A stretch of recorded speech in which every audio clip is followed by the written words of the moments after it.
You're listening to The Moose and the Loose, your 10 minutes action-packed financial podcast with your host, Mike Yahoo.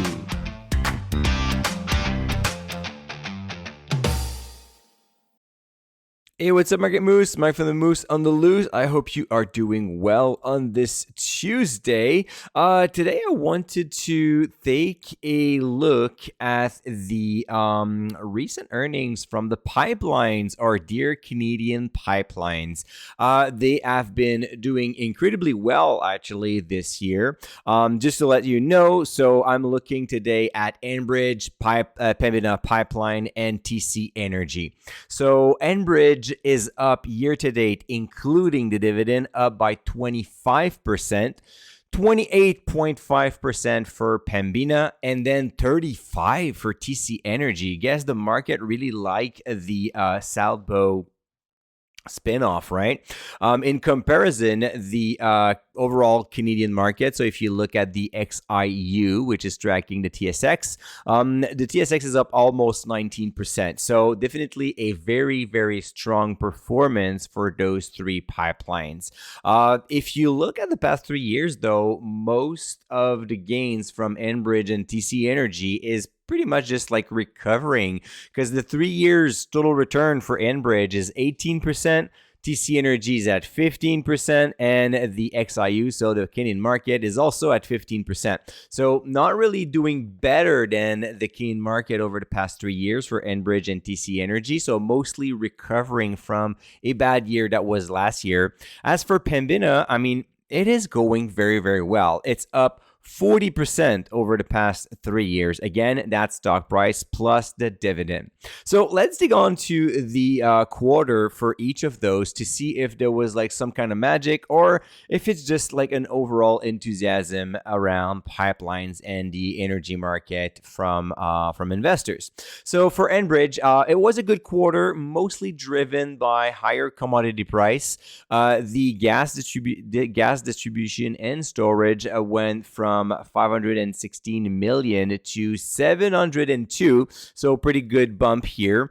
And most of the revenue and the increase of cash flow came from the increased toll on the mainline system. So this is one thing that is amazing for pipelines, is they own high quality assets. So for oil and gas companies that wants to move their product from one place to another, pipelines are the best way to do it.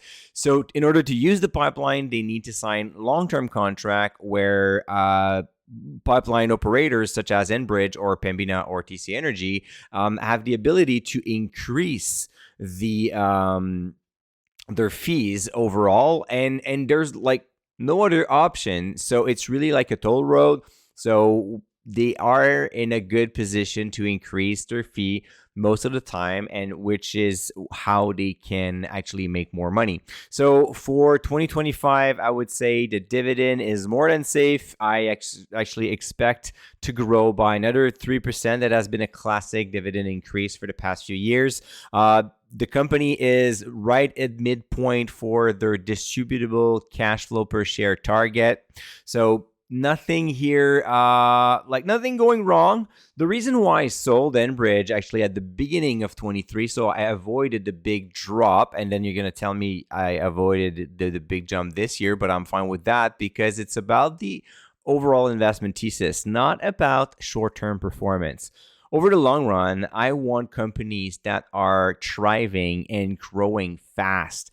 Enbridge is not exactly fitting this description, which doesn't mean that Enbridge is a bad stock, but it's more like a deluxe bond, the type of investment where I don't expect much from the stock price, and you're going to get a good dividend that should increase enough to beat inflation. So that's why it's like a bond, but it's deluxe because you are beating inflation with it. So Enbridge, so far so good, pretty much answering like those expectations. So it's kind of great. One that is attracting a little bit more my eye these days is Pempina pipeline, ppl.to, or if you're buying it on the US market, it's actually PBA. So do not buy PPL on the US market. It's actually a utility business, so you're going to be disappointed. Yeah, as I said, over the past 3 years, Pempina is up 40%, including the dividend. The company had a good quarter, but on top of higher fee base, which is kind of classic for pipelines, the results were also driven by acquisition. So Pempina is a little bit more aggressive on that note. Instead of like developing their like new project, they're buying existing pipelines. So notably Alliance Pipeline and Eau Sable, that were recently acquired by the company. So that leads to higher volume, higher fee-based, and of course, a good quarter. So they are also on target. They reaffirm their 2024 guidance. So nothing new here. Again, that's maybe what you could like from pipelines is they're like really steady-heady investments. There's little surprise unless there's like a fight with regulators. But in the meantime, if everything is like business as usual, you know exactly what's going to happen. The cash flow is highly predictable with their contracts, and it kind of shows on their numbers. So for TC Energy, that was a busy quarter for them. Not too long ago, they spun off their oil operation into Salbo. So that's SOBO. So one morning you woke up and you had shares of TC Energy, and you also had shares of Salbo. So the first quarter as a kind of like a pure play on natural gas with interest into nuclear generation power as well. So they benefited from higher volume of transportation in natural gas, and also another good news moving forward is they lowered their expected cost for the Southeast Gateway pipeline project in Mexico. So they expected this pipeline to cost around 4.5 billion, and now they're saying, well, chances are it's going to be between 3.9 and 4.1. So for $500 million less, that's pretty good for the wallet, right? So sometimes investors, they ask me if I change my view on a stock after recent strong performance. And this is a great example for pipelines where this year they are actually doing better than the Canadian market, which is quite impressive. So first, I never change my point of view, either positive or negative, on short-term results. 1 year doesn't mean much, as I just explained. Enbridge and TC Energy strong performance is mostly driven because they were recovering from a very bad year that was 23. So overall, yes, they are doing better than the market this year, but that's because they did worse last year. So there's kind of like a balance here. In general, I don't give much attention to short-term performance, and I never assess my investment based on the stock price performance. Sometimes it's going to be good, sometimes it's not going to be that great, but most importantly is my investment thesis matches financial metrics. So when I look back on my trade in 2023 at the beginning of the year, the reason why I sold Enbridge are still there. I sold it mostly because I wanted to have companies with stronger financial metrics that are thriving and that will provide me with more growth. So and back then I didn't say that Enbridge was not a bad stock. I just said it doesn't fit within my portfolio. For the little story so far, it's only 2 years, so I don't like to do those comparison, but still so far I sold Enbridge and bought CCL Industries, and even with the recent drop with CCL Industries, I'm still a little bit ahead, like 1 or 2%, not too much. It was a lot better a few days ago, but I guess CCL just reported their earnings. I haven't followed each of my stocks like on a daily basis. I never do that, but I can see on the graph that right now it has dropped by a few percentage points.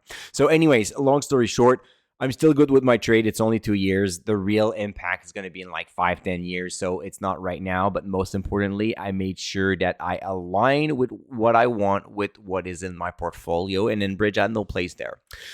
Speaking of this and speaking of alignment, I have a webinar next week about creating a dividend income for life. So how to select quality companies. We're going to talk about how to build a retirement portfolio. And I'm even going to offer you a full example of this.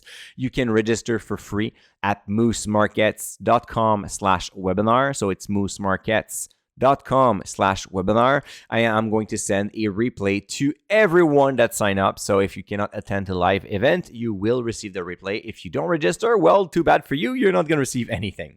All right, Moose, that's enough for today. Have yourself a great day. We're going to talk again tomorrow. And until then, don't forget to stay invested. Hey, welcome to the disclaimer. If you're listening to The Moose and the Loose, you cannot really expect me to give you buy or sell recommendation or financial advice, right? You're here for fun, you're here for information and some entertainment. But I am not your financial advisor, I am not your broker, so therefore I'm not liable if you're losing money after listening to the podcast. If you're looking for some advice, go see a professional. If not, you can enjoy the show and do your due diligence after it.